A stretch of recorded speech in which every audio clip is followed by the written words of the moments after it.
কাল শনিবার শুরু হচ্ছে বাংলাদেশ পাকিস্তান দ্বিতীয় টেস্ট। প্রথম টেস্টে জয় পাওয়ায় পাকিস্তানকে টানা দ্বিতীয় টেস্ট সিরিজে হোয়াইট ওয়াশ করার হাতছানি টাইগারদের সামনে। সাফল্যের ধারাবাহিকতা ধরে রাখাই মূল চ্যালেঞ্জ বলে মনে করছেন মুশফিকুর রহিম।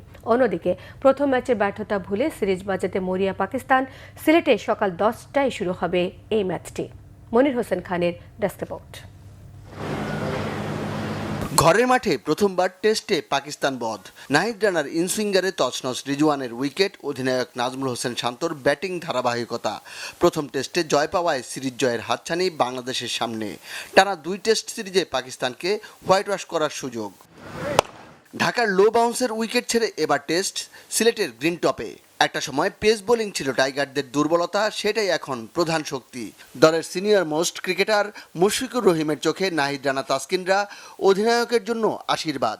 আমাদের বোলিং ডিপার্টমেন্টটা 20 উইকেট নেওয়ার ক্ষমতা আগের চেয়ে এখন অনেক বেটার। তো যে কোনো কন্ডিশন, স্পিনাররা তো বরাবরই আমাদের সবসময় ভালো ছিল, বাট যখন আপনার বোলিং ডিপার্টমেন্টে এই অস্ত্রটা অ্যাড হয়ে যায় তখন ডেফিনেটলি আমার মনে হয় যে আমরা যদি ব্যাটসম্যানরা কনসিস্টেন্টলি ভালো খেলতে পারি, যেটা কিনা লাস্ট আমি মনে করি যে 3-4 বছর খুব ভালো হচ্ছে টেস্ট ক্রিকেটে, তো সেই দিক থেকে বলবো যে এটা একটা ব্লেসড এবং ক্যাপ্টেনের জন্য এটা বড় একটা স্বস্তির বিষয়।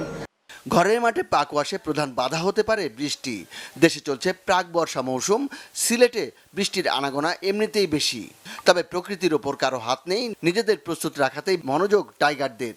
যে ওয়েদার কারণে হয়তো হালকা একটু ময়েশ্চার থাকতে পারে উইকেটে, but all in all it's always great to be back in Sylhet. আর এখানে ফ্যাসিলিটিসও বাংলাদেশে আমার one of the top class. উইকেটের কোয়ালিটি বলেন, হোটেল বলেন, food, everything.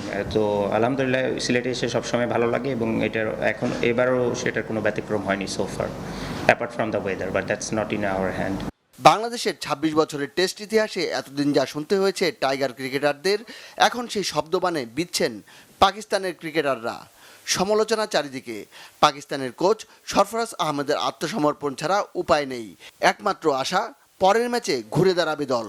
Definitely, we as a team disappointed after the first test match, but Babar Azam ফিরছেন এই টেস্টে। সিলেটের পরিবেশ দারুণ।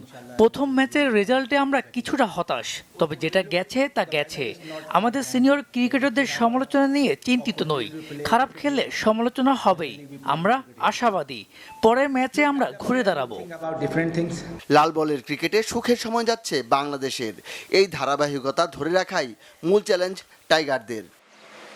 Monir Hossain Khan, Bangla vision sports desk.